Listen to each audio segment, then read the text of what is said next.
Assalamualaikum warahmatullahi wabarakatuh. Jumpa lagi dengan saya Arifta Nurjana. Pada kesempatan kali ini saya ingin berbagi tips tentang bagaimana cara menyelesaikan soal-soal cerita atau soal-soal dalam kehidupan sehari-hari. Tapi di video ini saya ingin fokus dulu ke materi Pitagoras ya.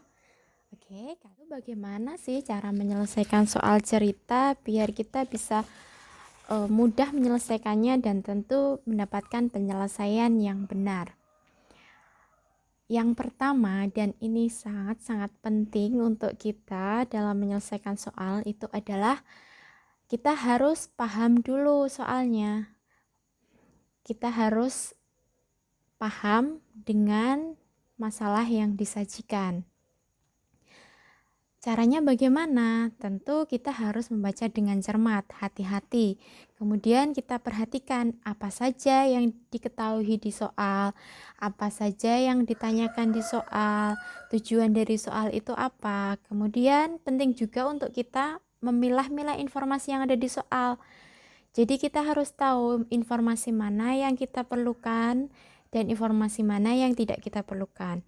Karena di dalam suatu soal itu kadang juga ada informasi yang di situ sebenarnya tidak kita butuhkan. Oke. Nah, jadi pahami dulu soalnya ya. Biar lebih memudahkan kita dalam memahami soal, kita bisa menuliskannya atau dalam beberapa masalah kita juga dapat membuat ilustrasi atau sketsa biar kita mempunyai gambaran yang lebih baik tentang soal itu. Oke, yang kedua, selidiki dulu, pikirkan, renungkan materi atau pengetahuan apa saja yang kita butuhkan untuk menyelesaikan soal tersebut. Kalau udah, kita ingat lagi, oh saya butuh ini, materi ini seperti ini, begitu ya. Nah, kalau sudah ingat, kita buat perencanaan. Gimana langkah-langkah yang akan kita lakukan dalam menyelesaikan soal. Rencanakan langkah-langkah yang strategis, yang tentu yang efektif ya. Nah, kemudian kita lakukan langkah-langkah penyelesaiannya dengan teliti ya. Misalnya kita menghitung ya harus dengan cermat. Kan sayang ya kalau kita sudah tahu soalnya, tahu caranya, tapi ternyata dalam langkah penyelesaiannya kita salah menghitung, salah melakukan perhitungan. Oke, kalau sudah selesai soalnya, maka kita koreksi kembali semua langkah-langkah yang telah kita lakukan. Nah, tips ini sebenarnya bisa kita gunakan dalam berbagai permasalahan soal cerita, tidak hanya di materi Pitagoras aja ya. Namun karena di sini saya fokuskan aja dulu ke materi Pitagoras sebagai contoh dalam penerapan tips-tips ini. Kalian bisa terapkan ke materi yang lain gitu ya. Nah, karena kita akan belajar Pitagoras, tentulah kita harus mengingat dulu, ingat lagi tentang rumus Pitagoras. Teorema Pitagoras itu kan bunyinya seperti ini ya. Kuadrat panjang sisi miring suatu segitiga siku-siku sama dengan jumlah kuadrat panjang sisi-sisi lainnya. Jadi, misalkan kita punya segitiga ABC.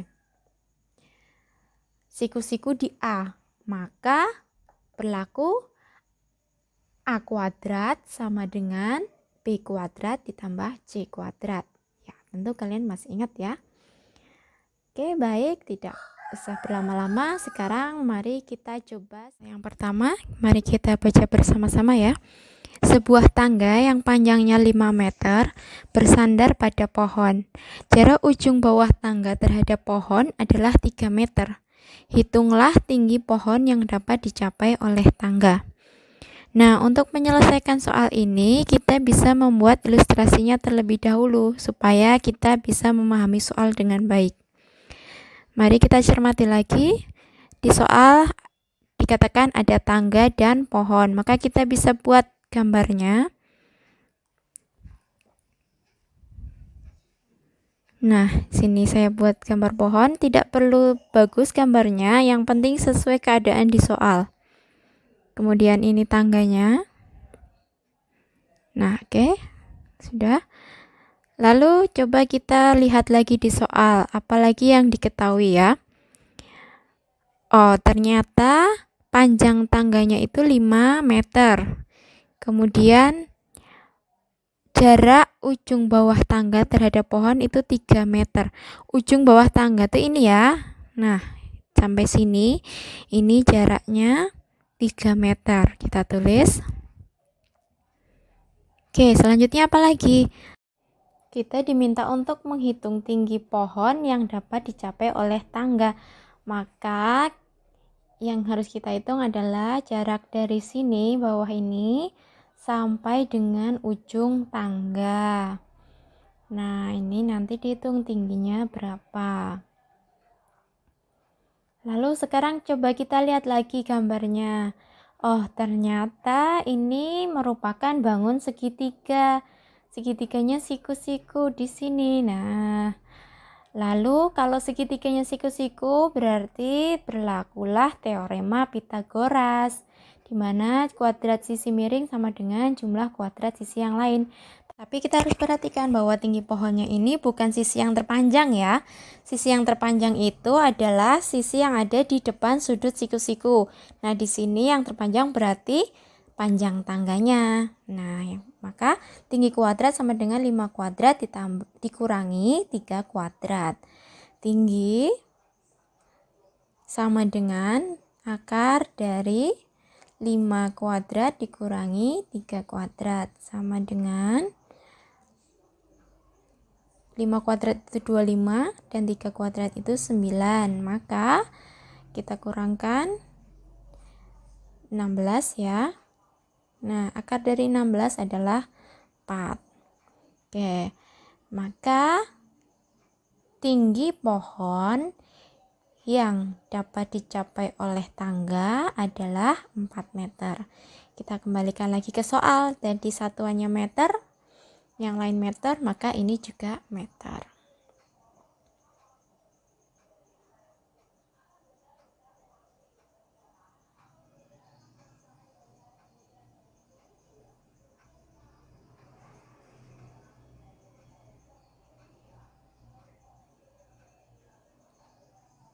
Ini sudah selesai, tapi kita perlu mengecek lagi apakah penyelesaian kita sudah benar. Kita lihat lagi dari ilustrasi yang kita buat, kemudian teorema Pitagorasnya, kemudian langkah-langkah perhitungannya, apakah semuanya sudah benar, atau kita bisa juga mengecek dengan mencoba cara lain. Coba kita ingat lagi triple Pitagoras. Apakah mungkin ini bisa dikerjakan dengan triple Pitagoras? Ya, ini segitiga siku-siku, panjang sisinya 3 dan 5. Ada ya? Pasangannya adalah 4. Maka jawabannya sama kan? Dan kalau kita hafal triple Pitagoras lebih mudah ya untuk mengerjakan soal ini, asal kita sudah paham dengan soalnya. Ini soal yang kedua, bisa kita baca dengan teliti ya. Sebuah kapal berlayar sejauh 100 km ke arah barat, kemudian berbelok ke arah selatan sejauh 75 km. Jarak terpendek kapal tersebut dari titik keberangkatan adalah. Oke, kita bisa buat ilustrasinya lagi ya biar mempermudah.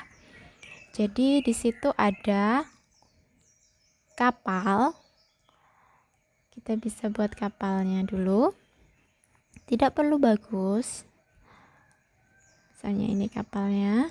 Dia berangkat dari titik ini, kemudian dia mau kemana?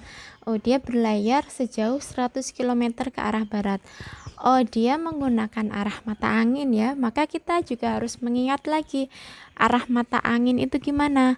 Sesuai kesepakatan, kalau ke utara itu ke atas, ke selatan ke bawah, kalau ke timur kanan, ke barat ke kiri. Oke, berarti karena kapalnya ke barat, maka kita gambar ke kiri. Sejauh 100 km. Kemudian dia berbelok ke arah selatan sejauh 75 km. Maka ke bawah ya, ke selatan 75 km. Kemudian apa lagi? Oh, yang Soalnya meminta kita untuk menghitung jarak terpendek kapal tersebut dari titik keberangkatan. Berarti tadi berangkat dari sini, kemudian dia sampai sini ya. Maka jarak terpendeknya adalah garis yang menghubungkan kedua titik itu tadi. Nih. Ini yang ditanyakan ya. Kita misalkan aja dengan huruf C ya. C-nya berapa? Nah, kita lihat lagi nih. Ternyata pergerakan kapal tadi itu membentuk satu segitiga ya. Segitiga siku-siku karena dia tadi ke barat kemudian ke selatan, maka di sini membentuk segitiga siku-siku. Nah, karena dia ini segitiga siku-siku, maka berlakulah teorema Pitagoras ya. Ya, jadi bagaimana kita bisa menyelesaikan ini? Ya, kita bisa menggunakan teorema Pitagoras. Dari soal tersebut berlaku bahwa J kuadrat sama dengan 100 kuadrat ditambah 75 kuadrat. Maka J sama dengan akar dari 100 kuadrat ditambah 75 kuadrat. Nah, 100 kuadrat itu berapa? Iya, 100 kuadrat itu 10.000. Kemudian 75 kuadrat itu 5.625. Maka kalau kita tambahkan menjadi 15.625. Nah, kalian tahu nggak ini berapa akarnya? Coba kalian hitung dulu. Di sini ada angka 25 di belakang itu, maka pastilah nanti dia belakangnya 5 ya. Ayo coba. Ini angkanya 15.000. Berapa kira-kira? Tentu dia lebih dari 100. Belakangnya 5. Coba 105. Bukan ya? 115 bukan? 125 ya. Ya, 125. Jadi jarak terpendek kapal tersebut dari titik keberangkatan adalah 125 km. Nah, ini sudah selesai. Coba kita cek lagi benar atau enggak. Atau ini mungkin berlaku triple Pitagoras ya. Berlaku enggak sih? Coba kita pikir sejenak. Oh, 75 itu kan kalau dibagi 25 3 ya. 100 kalau dibagi 25 itu 4. Berarti ini 3, ini 4. Yang sini 5 dong. Berarti 5 tadi 25 ya. Ini dibagi 25 ya. Maka 5 kali 25 itu sama dengan 125. Nah, sama ya hasilnya ya. Dan kalau kita menghafal triple Pitagoras lebih mudah juga ya menghitungnya. Kita tidak perlu menghitung angka yang terlalu besar seperti ini ya. Oke, untuk soal ini sudah paham ya. Tapi yang paling penting adalah tentang bagaimana cara menyelesaikannya ya. Kalian sudah paham? Kita lanjutkan lagi. Nah, ini soal yang terakhir ya. Kita baca dulu. 2 buah tiang berdampingan berjarak 24 meter.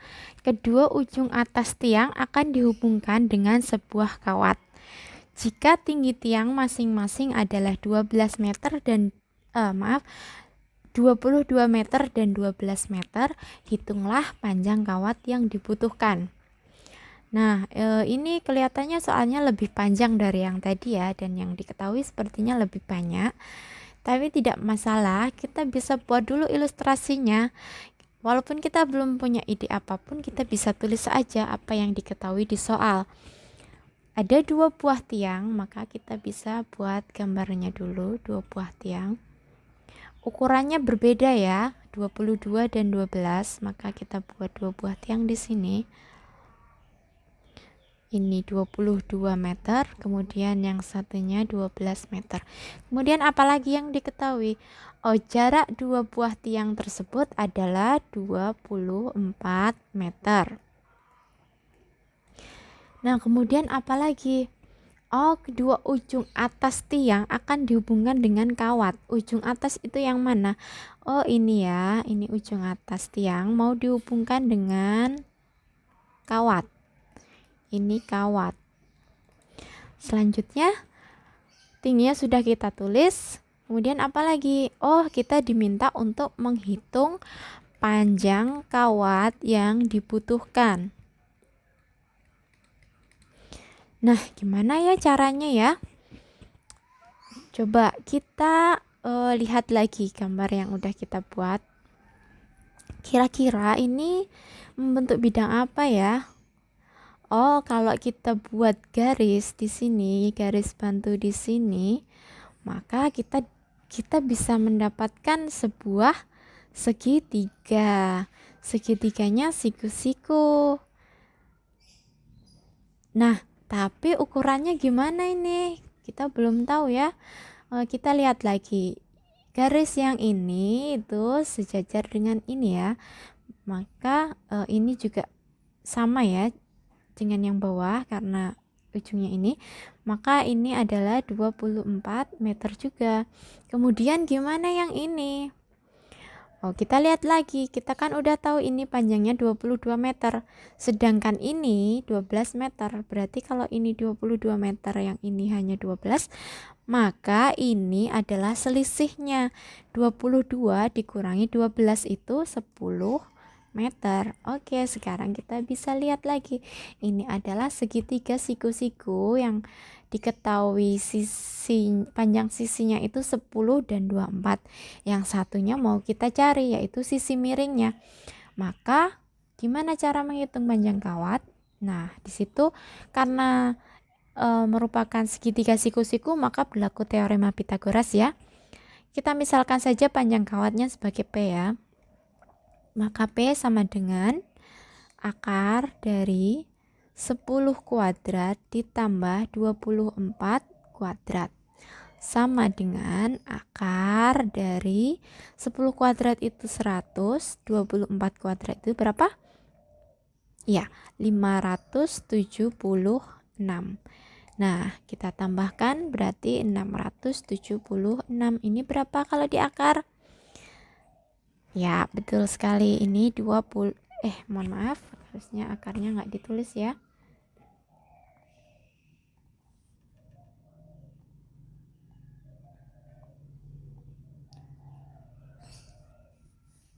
Ini berapa? 26. Nah, jadi panjang kawat yang dibutuhkan adalah 26 apa satuannya meter. Oke, kita bisa cek lagi. Sudah benar belum perhitungan kita tadi? Gambarnya sudah benar belum? Oh, kita cek lagi ya. Dilihat lagi. Nah, kemudian sudah benar ya. Atau kita juga bisa mengecek dengan mencoba cara lain. Coba kira-kira bisa nggak pakai triple Pythagoras ya? Kita punya segitiga sisinya 10 dan 24. Oh, ada nggak? Oh, ini kan 10 itu kalau dibagi 2 dapat 5. 24 dibagi 2 12. 5, 12 dan berapa ya? Oh, 13. 13 berarti dikali 2. Maka sama 26 hasilnya. Benar ya? Oke. Sudah paham ya sampai di sini? Mudah-mudahan bisa dipahami ya. Yang terpenting adalah bagaimana cara menyelesaikannya dan langkah-langkahnya ya. Karena yang namanya soal cerita itu tentu akan banyak sekali ragamnya, dan saya tidak mungkin memberikan semuanya karena bisa bermacam-macam, dan maka itu yang penting yang harus kalian pahami adalah prinsip-prinsipnya dan ya tipsnya ini tadi bagaimana cara menyelesaikan soal cerita. Nah, untuk soal-soal yang lain kalian bisa coba sendiri ya dengan menerapkan tips-tips yang sudah saya berikan. Di sini saya sudah merangkum beberapa tips yang saya berikan. Bisa kalian baca lagi ya. Yang tadi sudah saya jelaskan. Ingat lagi bahwa poin yang langkah yang tips yang pertama ini adalah yang paling penting, karena tanpa pemahaman soal kalian tentu tidak akan bisa menyelesaikan soalnya. Oke? Ya, saya rasa cukup sekian dari saya. Sampai jumpa lagi. Terima kasih sudah menonton video ini. Saya akhiri. Wassalamualaikum warahmatullahi wabarakatuh.